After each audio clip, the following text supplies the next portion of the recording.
మార్కాపురం జిల్లా దోర్నాల మండలంలో అడవి పందులు బీభత్సం సృష్టించాయి. బొమ్మలాపురంలో అరటి, బొప్పాయి పంటలను నాశనం చేశాయి.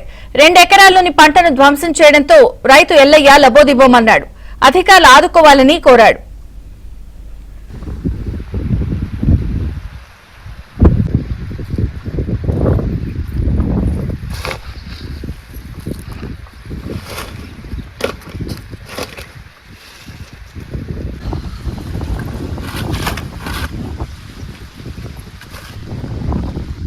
రెండు ఎకరాల్లోని పంటను ధ్వంసం చేయడంతో రైతు ఎల్లయ్య లబోదిబోమన్నాడు.